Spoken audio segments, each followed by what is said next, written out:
Hi, I'm Asa Skinner with Hertzler & George, and today we're going to talk about 3 tips to improve how you mow your lawn this summer, which will also help to improve just your general turf's health and the way it looks aesthetic. Rule number 1 is, this is true for warm season and cool season grasses, rule number 1 is to remove no more than 1/3 of the total leaf blade length of your grass at a time. So this might mean that you need to cut your grass a little bit more frequently than you're accustomed to. And for most people, they let their lawns get a little bit longer over the winter, which is fine, but it means that for this first cut this spring, you might want to raise your deck up a little bit and be sure not to trim off proportionately any more than 1/3 of that total plant. The reason why is that if you think about your grass as a little organism, that blade length, that's how he does photosynthesis, and that's kind of his meal ticket. That's how it gets its sugars that it uses for root growth and for foliar growth and to be really nice and green and pretty. So if you cut more than 1/3, like if you cut half of that blade length off of your grass, that really puts your lawn through a lot of stress because it has to regrow those parts of its anatomy, and it's just kind of stressful and detrimental if you do it over and over again. So rule number 2 is going to be to, when you're mowing this spring and summer, to go ahead and return those leaf clippings that you get from your lawn back onto your lawn.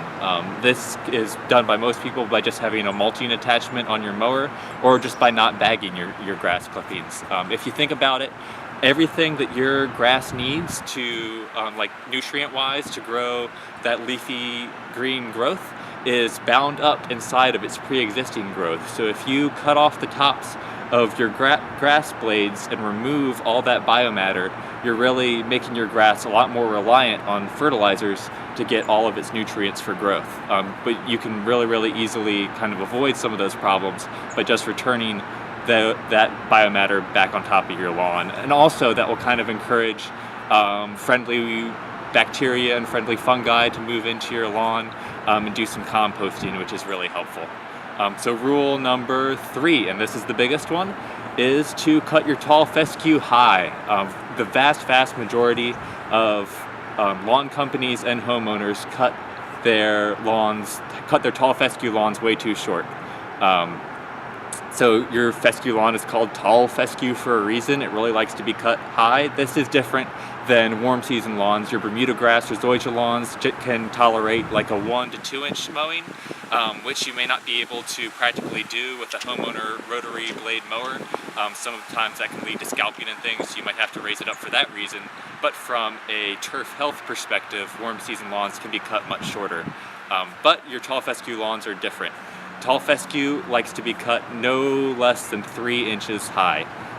And for most homeowner mowers, you might think that you're in the clear because you're raising your deck up to like the 4th or 5th setting on your mower, but I would really encourage you to go out and use a tape measure or a ruler or something to measure how high that blade actually is off the ground.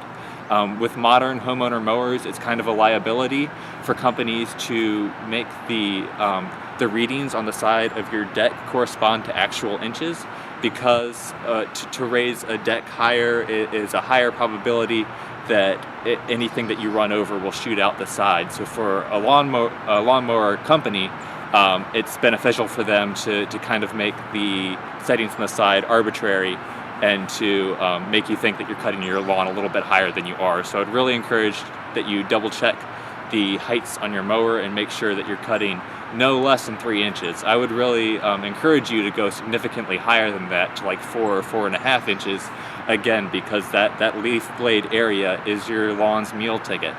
So if we can have it sucking up as much sunlight and doing as much photosynthesis as possible, that's really going to be beneficial for the overall health of your lawn.